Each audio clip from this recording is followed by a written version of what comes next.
Welcome to the video, folks. It's Friday the 4th of August and we are now finally ready for the joist to be installed. So joist are coming next Tuesday, which is I believe the 8th of August. So we're hoping to have the joist on next week and then we can prepare for the next lift of brickwork. So for those of you that are not familiar with the sequencing, so you do your first lift brickwork, then you put your scaffolding round and then you prepare for the flooring to go on the second lift brickwork. So there's technically second lift brickwork complete, and then we will raise the scaffolding again. I'll show you that in a minute. We'll raise the scaffolding again before the joist go on, but because of the space restrictions here, we're getting the joist delivered next Tuesday. We're going to boom them up with our forklift across onto the plot, and then we're going to raise the perimeter of the scaffolding, maintain better access with the boom going across the scaffold and across the handrails. So we've only ringed the main house with the scaffolding and we've left the integral garage down because there's very little gain scaffolding round the garage at this point in time. So what we will do is when the joists are on the main house, we're going to have a dummy truss made up to go against the house where the garage meets the house, and then we can install our lead trays and we know they're correct and we've got no issues when the main trusses get delivered and we know the lead trays are going to be correct. So I'll take you through a couple of bits and pieces on the joist lift, the lintels, the trays on the bay window, etc. Take you through a couple of technical pieces. So you can't just pop on any lintel that you want, you have to have a lintel schedule done. It has to be structurally designed, and the joists all have to be designed as well. So we're using something called posi joist, which is basically a metal webbed joist rather than a solid joist.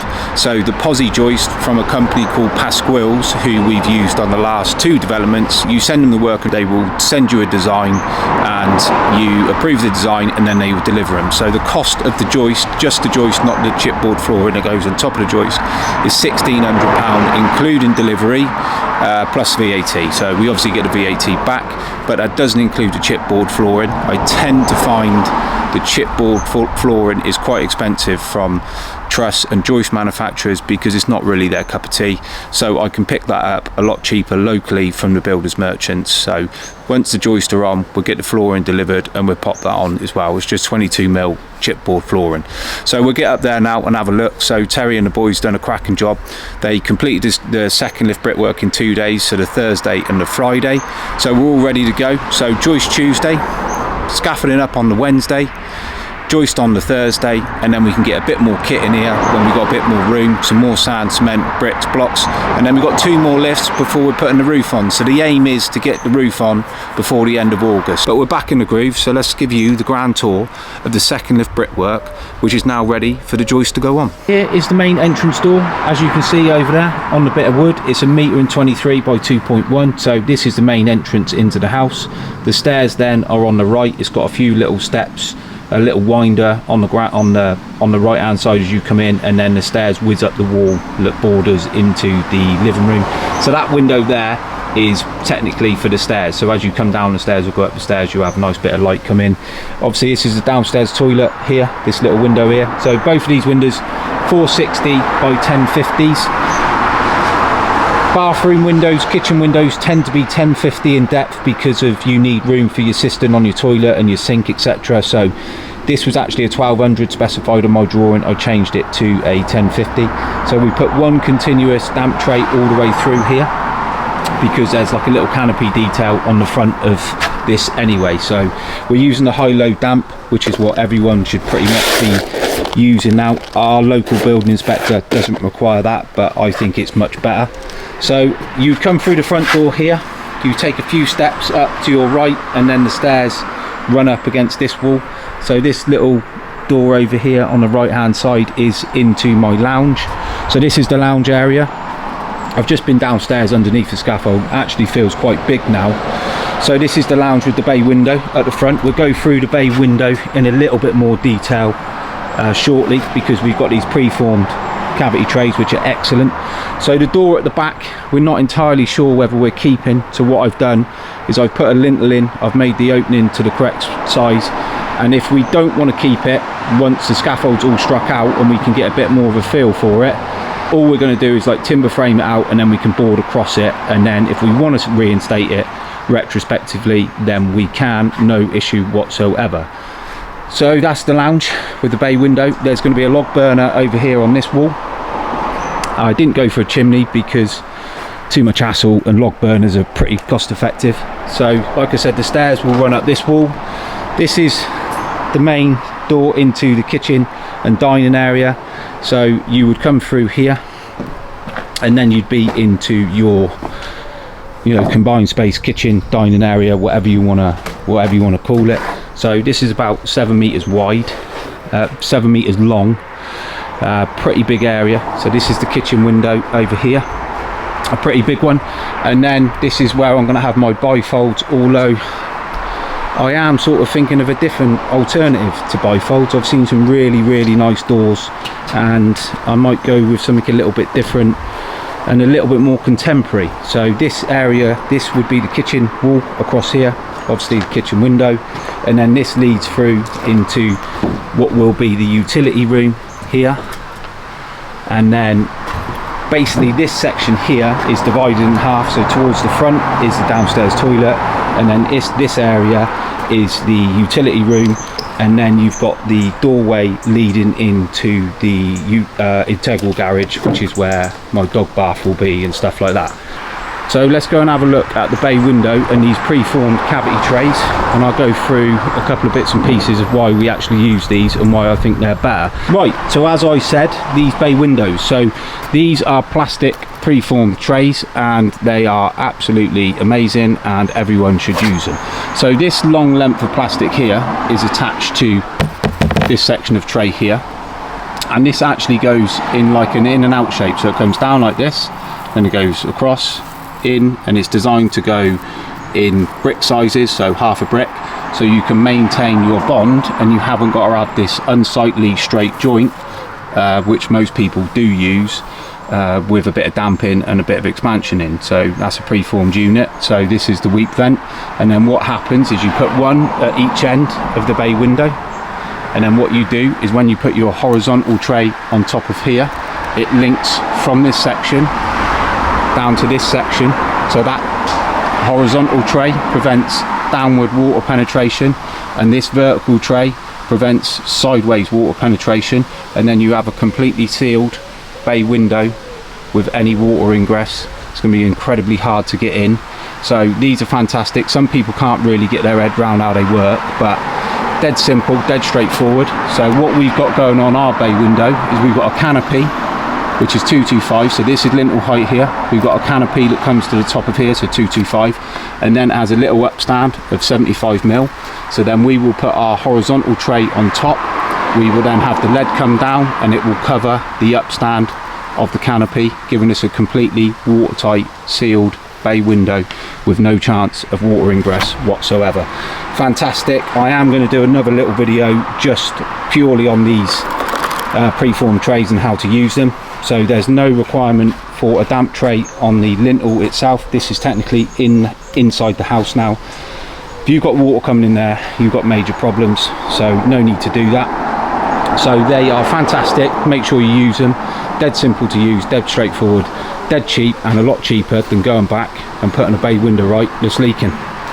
So as I mentioned previously, with lintels, you can't just take an opening size. So say you've got a 900 window, you can't just add on 150mm bearer on each side and just get any standard lintel from your builder's merchants down the road. What you need to do is get your working drawings. You need to send that to your lintel supplier, and then they will do a takeoff and provide you with a lintel schedule, and they will specify each lintel for each opening.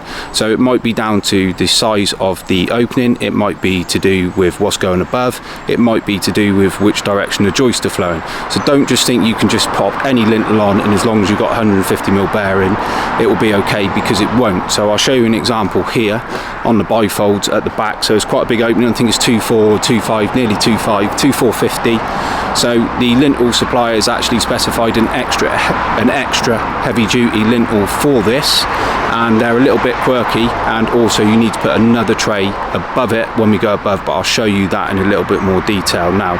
They've also specified an extra heavy duty lintel on the integral garage, the door going into the integral garage, so I'll go through that and show you that as well. But let's have a look at the bifold and I'll go through a couple of little bits and pieces on this.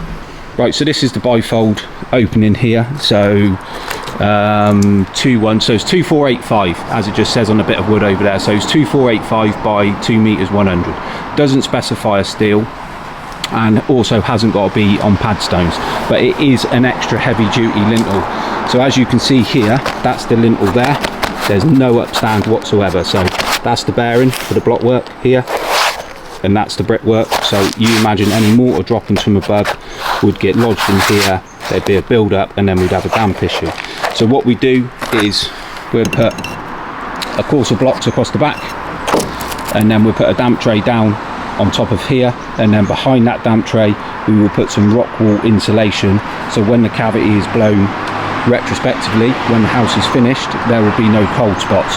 A lot of people forget that bit, but it's vitally important, otherwise you'll be walking around with your trousers on, your shirt off, because one half of the house will be warmer than the other. So that is the bifold opening with the extra heavy duty, all nicely done, and a bit of a pain to work with because they got this lip on like here, so like a C shape, so you've got to get the blocks in there. You can see they've had a little nibble of the block out here, because this lintel's like 225, the block's 215. You want to bed them on, but it gets a bit tight to put it in. Let's have a look at the integral garage section, shall we? So this is the integral garage. So this is technically face work in here, although I am going to convert it at some point. So as you can see on the lintel schedule, we were specified a heavy duty lintel, so that is what we've used.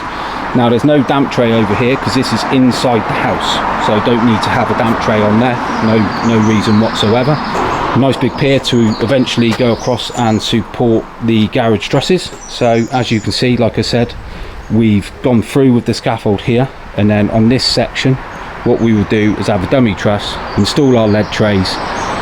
When we're up to plate on the main house, we will then call in all the trusses in one hit, and then once they arrive we would have had the scaffolding adapted, put the main roof on, put the garage roof on, and then we can do the gables all in one hit, and then we can call the roof tiler in and he can finish and get us completely in the dry. I'm hoping to be in the dry by the end of August. It's going to be a little bit tight, but on the whole I think we can do it. We've only got 2 more brickwork lifts to do, so the third lift brickwork, also known as the murder lift or the ban lift, and then we have the plate lift for maybe obvious reasons, which is when we put the plate on to take the roof. The gables are actually hipped, so a hipped gable is when it doesn't go up in a complete triangle shape, it sort of stops off and squares off at the top. I'll try and put something on screen now for you guys that don't know. So got a lot of stuff off the trees, which is going to cause me a problem, I think. You see down here, but obviously now this is technically, all this canopy here is over my boundary, so my boundary is over here somewhere, so I can cut all this overhanging canopy off once the scaffold goes up and discard it and get rid of it and whatever, and then the farmer is probably going to sell me a bit of land anyway, so then my boundary comes even further over. So almost there. Once you're at joist, we feel like sort of broke the back a bit. Super excited, just hope I can afford it with interest rates going up, but I know the anticipated value. I've worked out my finances, and with a little bit of persistence and a little bit of making do and cutting back, we'll be there. One other thing to take into consideration with these box lintels is make sure they go the right way up. Now I know that might sound stupid, it actually says on there this way up on the lintel. Believe it or not, we've had it before, some of our lads put them on the wrong way, but as you can see, this one here, this way up, so quite easy to miss I suppose, but quite frustrating when they're not put on the right way. But anyway, these are on the right way because Terry's the main man and he does a lovely job.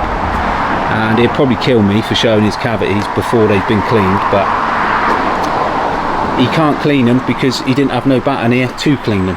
So, but as you can see, he does a good job anyway. So we're ready to rock and roll. We're ready for the joist. Right, so that's it for this episode. I will show you when the posi joists are on. I'll try and put up something on screen that just explains what the posi joists are, but they're super lightweight. They allow all the surfaces to run through with the big web in there rather than a solid joist that you might have to cut through. Much easier. All the trades will like them. There's quite a lot of plumbing in here and quite a lot of downlighters and spotlights, etc. So it just makes life so much easier when you're coming for your first fix plumbing and first fix electrical, and just on the whole they're a better quality. So I'll show you when they go on, and I'll show you the benefits. You'll be able to see it clear as day when you see them actually spread out and laid in position. So but that's it from me. I'll see you in the next episode. Peace and love. Please like, comment and subscribe, and I'll see you next time round.